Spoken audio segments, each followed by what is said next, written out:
4 साल हो गए हैं। जिसके बाद उसकी मॉम उससे पूछती है कि वैसे जिन्हा कहाँ है, वो ठीक तो है ना। जिन्हू उनको बताता है कि हाँ सब कुछ ठीक है। जिन्हू की मॉम उसको थैंक्स बोलती हैं और उसको कहती है कि जिन्हू तुम अपना प्रॉमिस नहीं भूले। और ये बात सुनने के बाद जिन्हू काफी ज्यादा इमोशनल हो जाता है और उसकी आंखों में से आंसू आ जाते हैं। इसके बाद हम लोग हॉस्पिटल के अंदर ही एक डॉक्टर को देखते हैं जो कि दूसरे डॉक्टर को आके बताता है कि वो उठ गई। जिसकी बात सुनने के बाद वो जो हेड डॉक्टर होता है वो ये बात सुनने के बाद काफी ज्यादा हैरान होता है, कहता है क्या। जिसपे डॉक्टर उसको बताता है कि उस पेशेंट का जो गार्जियन है वो उनको हॉस्पिटल से डिस्चार्ज करने कह रहा है और अभी और इसी वक्त, तो अब हमको क्या करना चाहिए। जिसपे हेड डॉक्टर उसको बताता है कि अरे नहीं, बिल्कुल नहीं, उनकी जो कंडीशन है वो बहुत ही ज्यादा खराब है और उनको लगभग 4 साल हो गए हैं और वो तो यहाँ तक कि चल भी नहीं पा रहे हैं। जिसपे डॉक्टर उसको बताता है हमने उनके जो टेस्ट हैं वो दोबारा से किए और उनके जितने भी टेस्ट हैं वो नॉर्मल आए हैं, यहाँ तक कि वो पूरी तरीके से हेल्थी हो गई हैं और अपने पैरों पर खुद के दम पर चल पा रहे हैं। जिसकी बात सुनने के बाद वो जो डॉक्टर होता है काफी ज्यादा हैरान हो जाता है। वो कहता है कि आखिरकार ऐसा हो कैसे सकता है, पिछले 4 साल से वो बिल्कुल भी नहीं हिली है और आज इस तरीके से कुछ ठीक कैसे हो गया।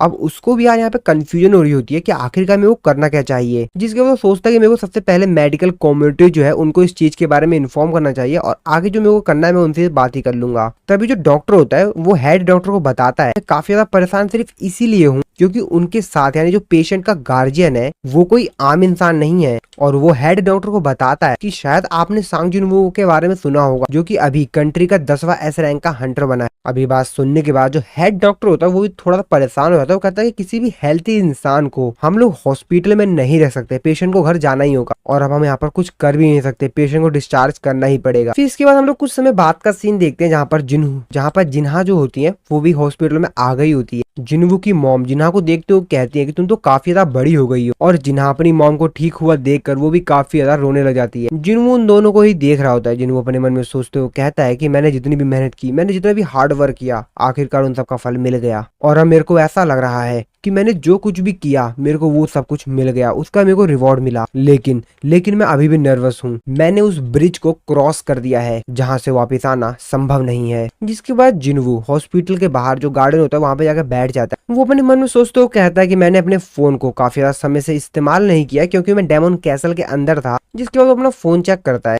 वो कहता है क्या इतनी सारे मिस कॉल्स। जिन्हू यहाँ पर अपने फोन में एक न्यूज आर्टिकल पढ़ता है जिसमें लिखा हुआ होता है कि आसमान में एक बीस्ट को उड़ता हुआ देखा गया है। जिन्हू कहता है यार ये न्यूज तो कहीं कैजल के बारे में तो नहीं है ना। जिसके बाद जिन्हू उस न्यूज आर्टिकल को पढ़ता है। जिन्हू अपने मन में सोचते कहता है क्या ये न्यूज रिपोर्टर किस चीज के बारे में लिख रहे हैं। जिसके बाद जिन्हू को मिस्टर गो का हंटर एसोसिएशन से फोन आता है। मिस्टर गो जिन्हू को बताते हैं कि वैसे तुमने न्यूज के बारे में तो सुन ही लिया होगा। जिन्हू अपने मन में सोचते कहता है कि जरूर ये यहाँ पर कैजल के बारे में ही बात कर रहे हैं। यार ये न्यूज तो काफी तेजी से फैल रही है। लेकिन तभी जिन्हू को एहसास हो जाता है कि मिस्टर गो जो है वो किसी और चीज के बारे में बात कर रहे हैं। तो मिस्टर गो यहाँ पर एंट मॉन्स्टर्स के बारे में बात कर रहे होते हैं और जिन्हू को लगा होता है वो काइजल के बारे में बात कर रहे हैं। जिन्हू उनको बताता है मैंने अपना फोन चेक नहीं किया, तो क्या मेरे को बता सकते हैं आप किस चीज के बारे में बात कर रहे हैं। जिसपे मिस्टर को कहते हैं कि लगता है तुमको कुछ भी नहीं मालूम, तुम मेरे ऑफिस आ जाओ, मैं तुमको वहाँ पर अच्छे से बताता हूँ। जिसके बाद जिन्हू पहुंच जाता है हंटर एसोसिएशन मिस्टर गो के पास। मिस्टर गो जिन्हू को बताते हैं कि हमारा जो ऑपरेशन है वो 4 दिन के बाद स्टार्ट होने वाला है और हम लोग जेजू आइलैंड पे जाने वाले हैं ताकि हम लोग उन एंट्स मॉन्स्टर को खत्म कर सकें। लेकिन उससे पहले हमको तुम्हारी मदद चाहिए होगी मिस्टर सांग जिन्हू। मिस्टर गो जिन्हू से बोलते हैं कि प्लीज तुम हमारे साथ लड़ाई करो। तभी जिन्हू एकदम से चौंक जाता है। उसको कोई माना वेव सेंस होती है जिसको देखकर मिस्टर को कहते हैं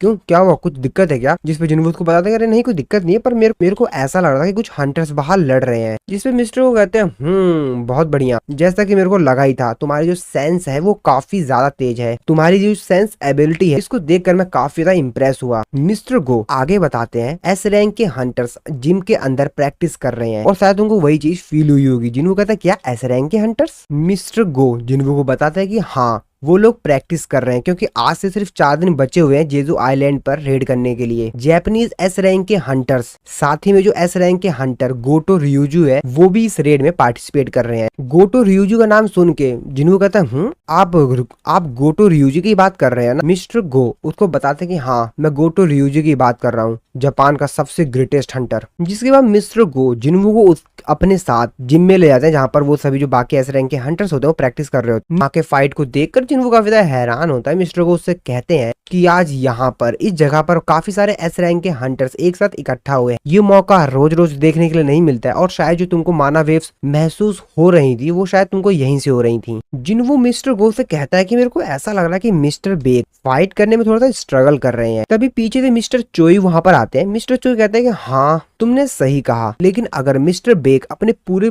फोर्स के साथ उसके ऊपर अटैक करेंगे तो शायद वो हंटर उनको संभाल भी ना पाए। क्योंकि वैसे मिस्टर बेग के पास एक एबिलिटी है, जब वो काफी ज्यादा सीरियस होते हैं तो अपने आप को एक मॉन्स्टर में ट्रांसफॉर्म कर लेते हैं। जिसकी बात सुन के जिन्वो अपने मन में सोचते हुए कहता है तो आखिरकार जो रूमर्स थे वो एकदम सही थे कि मिस्टर बेग अपने आप को ट्रांसफॉर्म कर सकते हैं। इसके बाद हम लोग को यहाँ पर काफी सारे एस रैंक के जो हंटर्स होते हैं उनका इंट्रोडक्शन करवाया जाता है। लेकिन आप लोग चिंता मत कीजिए, जो जिस हंटर्स की जब जरूरत होगी तभी उसका नाम मैं इंट्रोड्यूस करवा दूंगा। इसके बाद यहाँ पर काफी सारे जो एस रैंक के हंटर्स होते हैं वो अपनी अपनी प्रैक्टिस कर रहे होते हैं। तभी उनमें से जो एक एस रैंक की हंटर होती है वो मिस्टर गोटो रियोजी की असिस्टेंट होती है, उससे पूछती है कि वैसे वो कौन है, जिस पे उनकी असिस्टेंट उसको बताती है कि वो सांगिन वू है, जो कि अभी जल्द ही एक एस रैंक का हंटर बना है। तभी मिस्टर गोटो रियोजी कहते हैं कि जरूर वो एक एक्सेप्शनल असैसिन होगा, जिस पे उनकी असिस्टेंट उनको बताती है कि नहीं वो एक मेज टाइप का हंटर है। जिसकी बात सुनने के बाद मिस्टर गोटो कहते हैं क्या ये तो नामुमकिन है, लेकिन उनकी असिस्टेंट उनको कंफर्म करके बताते हैं नहीं ये एक मेज टाइप का हंटर ही है, ये बात ऑफिशियल्स ने कंफर्म की है। जिसके बाद बाकी सभी जो एस रैंक के हंटर्स होते हैं आसपास वो सभी के सभी जिन्वो के बारे में ही बात करने लग जाते हैं। तभी यहाँ पर मिस्टर गोटो रियोजी की जो असिस्टेंट होती है कोरिया के जो हंटर्स होते हैं उनके बारे में कुछ बातें बोलते हुए कहते हैं कि इन्हें क्या लगता है कि ये साउथ कोरिया के सबसे ज्यादा स्ट्रॉन्गेस्ट हंटर हैं, ये लोग सिर्फ एक नॉर्मल हंटर हैं। मिस्टर गोटो रियोजी भी कहते हैं अच्छा तो तुमको भी ऐसा लगता है क्या, और ये लोग इसी तरीके से बात कर रहे हो। तो एक्चुअल में ये दोनों जापानीज में बात कर रहे होते हैं, इसीलिए लोग इस तरीके से खुल के बात कर रहे होते हैं क्योंकि बाकी लोगों को समझ नहीं आएगा। तभी यहाँ पर पार्क जोंगसू आ जाता है जो कि एक ए रैंक का हंटर है और ये नाइट गिल्ड का गिल्ड मास्टर भी है। मिस्टर ग्योटी की जो असिस्टेंट होती है उससे कहता है कि क्या तुमने अभी क्या कहा कि साउथ कोरिया के जो हंटर्स हैं वो नॉर्मल हंटर्स हैं, सिर्फ तुम्हें क्या लगता है तुमने सोचा कि तुम ये सब कुछ बातें जापानीज में कर रहे हो तो यहाँ पर किसी को कुछ मालूम भी नहीं चलेगा। तुमको मैं वो बता दूं कि मेरे को जापानीज आती है, मैंने अपने हाई स्कूल में सीखा था क्योंकि जापानीज मेरी सेकंड लैंग्वेज थी, तो मुझे मालूम है तुम लोग क्या बातें कर रहे हो। तभी यहाँ पर मिस्टर पार्क का जो असिस्टेंट होता है वो यहाँ पर उसके ऊपर बौखलाने लग जाता है, तुम जानती हो ये कौन है, ये नाइट गिल्ड के गिल्ड मास्टर हैं, तुम्हारी हिम्मत कैसे हुई हमारे एस रैंक के हंटर्स के बारे में इस तरीके से बात करने की। और फिर वो काफी ज्यादा तेजी से उन ऊपर गुस्सा करते हुए उनको बहुत कुछ सुना रहा होता है। तभी मिस्टर पार्क उसको रोकते हैं, कहते हैं हाँ ठीक है आप शांत हो जाओ। तभी यहाँ पर मिस्टर गोटो रियोजी की जो असिस्टेंट होती है वो मिस्टर पार्क से बोलती है कि कहीं आप जेजो आइलैंड की रेड को ज्वाइन करने की तो नहीं सोच रहे हैं ना। वैसे मैं आपको बता दूं कि उसमें सिर्फ एस रैंक के हंटर ही अलाउड हैं, इंटरप्रिटेटर हो तो उसी की तरह रहो, ज्यादा उड़ने की कोशिश मत करो। जिस पे जो यहाँ पर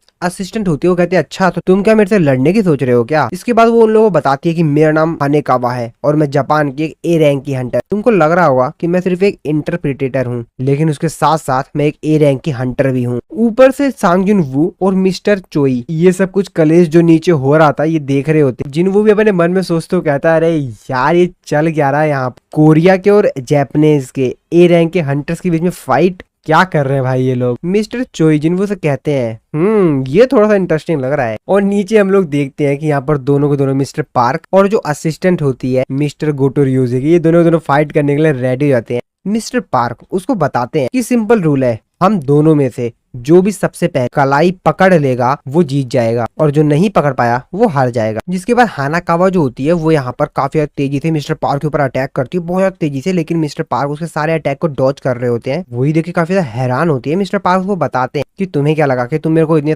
आसानी से हरा दोगी। हानाकावा उससे कहती है कि ठीक है मैं तुमको पहचानने में थोड़ी सी गलती कर गई, लेकिन कोई नहीं। वो फिर से काफी ज्यादा तेजी से उसकी तरफ बढ़ती है, लेकिन मिस्टर पार्क उसको पकड़ लेते हैं और उसे कहते हैं इंटरप्रेटर तुम थोड़ी सी स्लो हो। जिसके बाद मिस्टर गोटो रियोजी जो होते हैं वो हानाकावा से कहते हैं हानाकावा क्या आप मेरी बातों को इन सभी लोगों को बताएंगे। जिसके बाद वो बाकी सभी लोगों को बताती हैं कि मिस्टर गोटो रियोजी कहना चाहते हैं जैसा कि यहाँ पर दो कंट्रीज के एस रैंक के हंटर्स और ए रैंक के हंटर्स हैं, तो हम लोग आपस में एक ड्यूएल करते हैं जैसा कि अभी हुआ। तो जो भी सबसे पहले कलाई पकड़ लेगा वो जीत जाएगा और जो नहीं पकड़ पाया वो हार जाएगा। तो कैसा लग रहा है आपको मेरे प्रपोजल। तभी मिस्टर गो वहां पर आ जाते हैं, वो कहते हैं ये तो सही लग रहा है। जिसके बाद ये लोग यहाँ पर कुछ और नए रूल्स बनाते हैं और फिर ये लोग यहाँ पर अलग अलग ग्रुप में डिवाइड हो जाते हैं ताकि ये लोग फाइट कर सकें। इन सभी लोगों के बीच बहुत ही ज्यादा खतरनाक फाइट हो रही होती है, लेकिन असल में यहाँ पर जो जापानीज हंटर्स होते हैं वो साउथ कोरिया के हंटर्स के ऊपर भारी पड़ रहे होते हैं। लेकिन जिस तरीके से ये लोग एक दूसरे के ऊपर अटैक कर रहे थे, इससे साफ साफ लग रहा था कि भाई इन लोगों में से किसी का भी इरादा नहीं है कि फाइट रुके,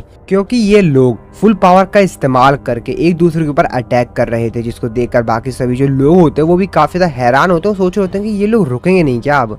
जापानीज टीम में से जो एक हंटर होता है जिसने मुंह पे मास्क लगाया हुआ होता है, कोरिया के हंटर्स अटैक कर देते हैं, जिससे कि वो थोड़ा सा जख्मी हो जाता है। अब वो बहुत ही ज्यादा गुस्से में आता है, वो कहता है कि ठीक है अब मैं तुम लोगों को दिखाता हूँ कि मैं कितना ज्यादा ताकतवर हूं। और फिर अपनी फुल पावर का इस्तेमाल करते हुए मिस चाइन के ऊपर काफी ज्यादा तेजी से अटैक करता है। बाकी सभी जो लोग रहते हैं वो भी ये सोच रहे होते हैं कि आखिरकार ये लोग कर क्या रहे हैं, क्योंकि फाइट तो सिर्फ नॉर्मल टास्क के लिए हुई थी, लेकिन ये जिस तरीके से फाइट कर रहे हैं अब ये बहुत बड़ी फाइट होने वाली है। लेकिन कोई भी इस फाइट को रोकना नहीं चाहता था। गोटो रियोजी अपने ट्रांसलेटर से कह रहे होते हैं कि अगर इनमें से कोई भी साउथ कोरिया के हंटर्स के ऊपर अटैक करे तो तुम इस मैच को तुरंत रोक देना। लेकिन अभी चलो छोड़ो रहने दो, ये तो सिर्फ एक टेस्ट है। जापानीज एस रैंक का हंटर काफी तेजी से मिस चाइन की तरफ काफी तेजी से आ रहा होता है उनके ऊपर अटैक करने के लिए। वो काफी ज्यादा तेजी से एक किक मिस चाइन को मारने ही वाला होता है, लेकिन उससे पहले ही मिस चाइन नोटिस करती हैं कि उसके किक को किसने रोक लिया है। तो असल में वहाँ पर सांग जिनवू आ गया था जिसने उसके अटैक को रोक लिया था। जिनवू उससे कहता है कि माफी चाहूंगा, लेकिन मेरे को लगता है तुम सभी लोग काफी ज्यादा क्रेजी हो रहे हो, ये सिर्फ एक नॉर्मल सेशन है। इस पर वो हंटर काफी ज्यादा गुस्सा आता है, वो जिनवू के ऊपर चिल्लाते हुए कहता है कि तू बास्टर्ड तेरी तो, और वो जिनवू के ऊपर अटैक कर पाता उससे पहले ही जिनवू उसको मजा चखाते हुए उसको पटक के जमीन पर लगा देता है और कहता है हाँ बोल अब क्या बोल रहा है। और ये सब कुछ देखकर गोटो रियोजी अपने मन में सोचते हुए कहते हैं कि इसकी मूवमेंट्स तो बहुत ही ज्यादा तेज है। जिसके बाद वो हानेकावा से पूछते हैं कि हानेकावा क्या सच में ये एक मेज टाइप का हंटर है। हानेकावा उसको बताती है कि जी सर, ऑफिशियल स्टेटमेंट जो रिलीज की गई थी उसके हिसाब से तो हाँ ये एक मेज टाइप का हंटर ही है। क्योंकि जिनवू की इतनी ज्यादा तेजी से स्पीड देखकर गोटो रियोजी थोड़ा सा कंफ्यूज हो गए तो ये सही में ये एक मेज टाइप का हंटर है ना। जिसके बाद जिनवू मिस चाइन से कहता है कि मिस चाइन, वैसे मेरे को लगता है कि साउथ कोरिया टीम को हार मान लेनी चाहिए, क्योंकि आप लोग वैसे भी हार चुके हो तो आप लोग हार क्यों नहीं मान रहे। जिस पे मिस चाइन कहते हैं हाँ चलो ठीक है। मिस्टर बेक अपने आप से काफी ज्यादा नाराज होते हैं, वो अपने मन में सोचते हुए कहते हैं कि हम लोग जापानीज हंटर से ज्यादा ताकतवर नहीं है,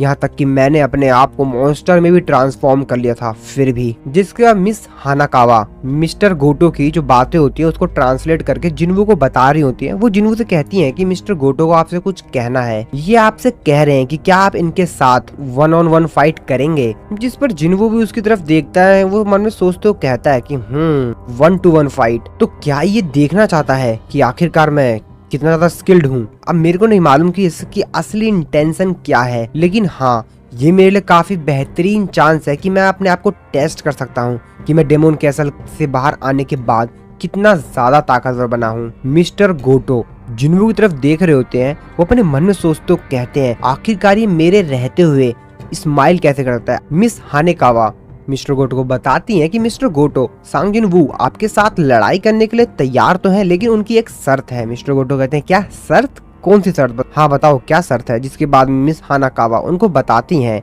कि सर ये कह रहे हैं कि आपकी फाइट की जो इनविटेशन है उसको एक्सेप्ट करेंगे सिर्फ एक ही कंडीशन पर, आपको इनसे अपनी पूरी ताकत से लड़ाई करनी होगी। मिस्टर गोटो बात सुनकर काफी ज्यादा भड़क जाता है, वो अपने मन में सोचते हुए कहते हैं कि सीरियसली ये सच में मेरे से लड़ाई करना चाहता है ना। बाकी सभी जो लोग होते हैं आसपास जो हंटर्स होते हैं वो लोग भी सोच रहे थे भाई साहब ये चल क्या रहा है यहाँ पर, ये बंदा सनक गया है क्या। मिस्टर गोटो को चैलेंज कर रहा है जो कि जापान के सबसे ज्यादा ताकत हंटरों में से एक है। मिस्टर गोटो अपने मन में सोचते हुए कहते हैं ये काफी इंटरेस्टिंग है। जैसे कि एस रैंक की हीलर सिमुजू यहीं पर ही है, मेरे को कोई भी दिक्कत नहीं होगी, अगर मेरे को कोई भी सीरियस इंजरी होती है तो ये मेरे को हील कर देंगी। जिसके बाद वो मिस सिमुजी से कहता है कि सिमुजी अगर कोई भी घायल होता है तो तुम उसको हील कर देना, हाँ तुम इसको भी हील कर देना, वैसे हाँ कुछ मिनटों में ही इसको तुम्हारी जरूरत पड़ेगी। तो वो जिनवू के ऊपर उंगली करते हुए कह रहे होते हैं। जिनवू भी इसकी तरफ देख रहा होता है, जिनवू अपने मन में सोच रहा होता है कि ठीक है बेटा देख लूंगा तेरे को मैं। मिस चाइन अपने मन में सोचते हुए कहती हैं कि आई वैसे लड़ पाएगा,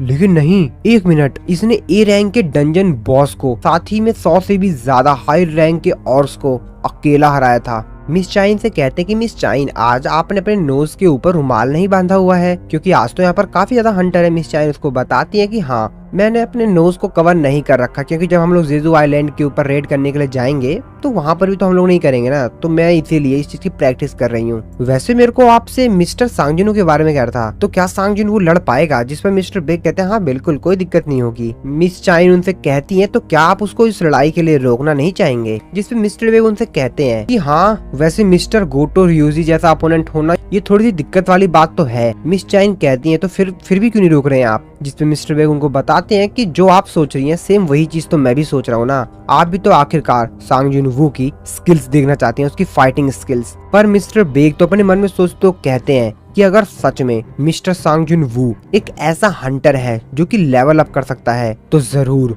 वो तब से लेकर अब तक और भी ज्यादा ताकतवर हो गया होगा। अब मिस्टर बेग ऐसा इसीलिए सोच रहे होते हैं क्योंकि जिनवू से जब वो लास्ट टाइम मिले थे तो वो ताकतवर तो था, थोड़ा सा ही था, लेकिन अगर आज वो मिस्टर गोटो को टक्कर दे पाता है तो इसका मतलब तो ये है कि जिनवू पहले से ज्यादा और भी ताकतवर हो गया है। तो उनको ये बात का कंफर्मेशन हो जाएगा कि जिनवू लेवल अप कर सकता है। जिसके बाद जिनवू कहता है चलो फिर शुरू करते हैं। जिनवू अपनी बात को खत्म करता ही उससे पहले ही मिस्टर गोटो काफी ज्यादा तेजी से जिनवू के ऊपर अटैक करते हैं, लेकिन जिनवू उनके अटैक से बच जाता है। मिस्टर गोटो कहते हैं ओफ, बच गए। मिस्टर गोटो अपने मन में सोचते हो कहते हैं कि एक मेज टाइप का हंटर है, मैं इसको नहीं खरीदने वाला हूँ। इसकी मूवमेंट्स काफी ज्यादा तेज हैं और इसके फुटस्टेप्स काफी ज्यादा साइलेंट हैं, लेकिन हाँ ये दूसरों को चकमा दे सकता है लेकिन मेरे को नहीं। जिनवू अपने मन में सोचते हो कहता है कि मैं सेंस कर पा रहा हूँ ये हंटर बाकी एस रैंक के हंटर से थोड़ा सा अलग है, लेकिन मैं फिर भी इसके सारे अटैक्स को डॉज कर सकता हूँ। और जिनवू उसके अटैक्स को डॉज कर रहा होता है बड़ी इजीली से। इसको देखकर मिस्टर गोटो रियूजी की तो मतलब पूरा दिमाग खराब हो जाता है, वो तो पूरा गुस्से में आते हैं। वो कहते हैं कि ये फिर से हंस रहा है। जापानीज एस रैंक के जो हंटर्स होते हैं वो आपस में बात कर रहे होते हैं। वो कहते हैं कि क्या हमको इनको रोकना चाहिए? दूसरा हंटर कहता है कि ऐसा लग रहा है कि मिस्टर गोटो सीरियसली हैं। बाकी सभी जो हंटर्स होते हैं वो लोग भी यही बातें कर रहे होते हैं। वो कहते हैं भाई ये तो बहुत ज्यादा तेज है, ये इसके अटैक्स को कैसे डॉज कर पा रहा है? मैं तो उसके अटैक को ट्रैक भी नहीं कर पा रहा हूँ अपनी आंखों से, और वो उसके सारे अटैक्स को इतनी तेजी से डॉज कर ले रहा है। हालांकि सांग जिनवू उसके अटैक से बच पा रहा है, लेकिन फिर भी उसका जो अपोनेंट है वो जापान का सबसे ज्यादा स्ट्रॉन्गेस्ट हंटर में से एक है, और उसके अटैक्स को अवॉइड करना मतलब उसकी बेइज्जती। सभी लोग यही सोच रहे होते हैं कहीं सांग जिनवू को ज्यादा घायल ना कर दे, क्योंकि वो मिस्टर गोटो रियोजी को गुस्सा ही दिलवा रहा होता है। क्योंकि यार इतना बड़ा एस रैंक का हंटर है, पावरफुल हंटर है, उसके अटैक्स को कोई डॉज कर ले रहा है बड़े इजीली से, तो भाई गुस्सा तो किसी भी हंटर को आ जाएगा। तभी मिस्टर चोई भी यहाँ पर आते हैं। मिस्टर चोई कहते हैं ओह, मैं थोड़ा सा बाहर क्या चला गया, यहाँ पर तो एक बहुत बेहतरीन मैच ही शुरू हो गया। मिस्टर गोटो रियूजी पूरा का पूरा उनका दिमाग खराब हो गया होता है।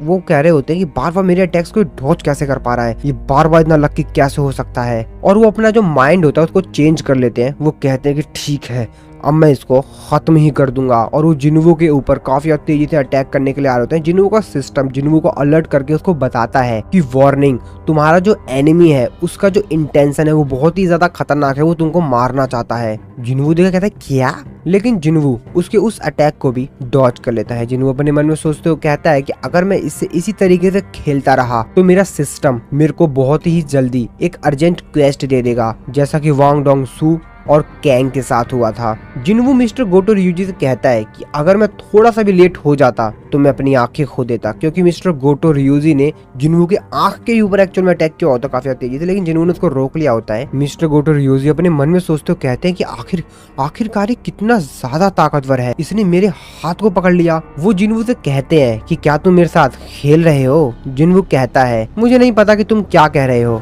लेकिन जैसा कि अब मुझे चैलेंज मिल चुका है तो मैं बताता हूँ कि मैं क्या कर सकता हूँ। जिसके बाद सांग जिनवू और मिस्टर गोटो रियोजी दोनों काफी तेजी से एक दूसरे की तरफ बढ़ रहे होते हैं, एक दूसरे के ऊपर अटैक करने के लिए। बाकी सभी जो हंटर्स होते हैं वो ये देख लेते हैं कि भाई बहुत बड़ा कारनामा होने वाला है, और इसीलिए जापानीज हंटर और साउथ कोरिया के जो हंटर्स होते हैं वो इन दोनों को रोक लेते हैं, क्योंकि यार दोनों एस रैंक के हंटर्स हैं, और अगर इन लोगों ने अब इस तरीके से फाइट की तो यहाँ पर बहुत बड़ा कारनामा हो जाएगा। मिस्टर बेग गोटो रियोजी की तरफ देखते हुए कहते हैं ये इंसान इंचार्ज होगा लीडिंग जापानीज टीम का, और ये इस तरीके की हरकतें कर रहा है। बाकी सभी जो हंटर्स होते हैं वो भी उन दोनों को मना कर रहे होते हैं। जिसके बाद मिस्टर बेग मिस हानाकावा से कहता है इस चीज को फटाफट रोको, जल्दी इसको रोको। जिसके बाद मिस हानाकावा कहते हैं हाँ ठीक है मैं बताती हूँ उनको। साउथ कोरिया का जो एस रैंक का हंटर होता है वो कहता है कि मैं तो विश्वास ही नहीं कर पा रहा हूँ, ये ग्रेट गोटो रियोजी से लड़ा और इसके चेहरे पर सिर्फ एक छोटा सा कट लगा, बहुत बेहतरीन। जिसके बाद वो जिन्वो के पास आता है,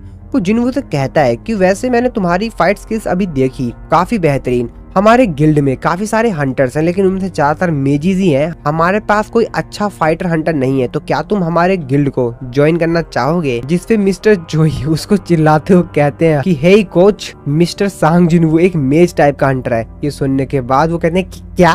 जिसके बाद अब इन लोगों की जो फाइट होती है वो भी रुक जाती है, सभी लोग शांत हो जाते हैं। तभी वो मिस्टर गो से बोलता है कि मिस्टर गो, आपने मेरे से पूछा था ना कि क्या मैं जेजू आइलैंड के रेड पर जाना चाहूंगा। अब ये बात सुनकर मिस हानाकावा जो होती हैं, वो मिस्टर गोटो को सारी बातें बताती हैं कि जिन्वो बोल रहा है कि वो भी जेजू आइलैंड रेड पर जाना चाहता है। उसकी ये बात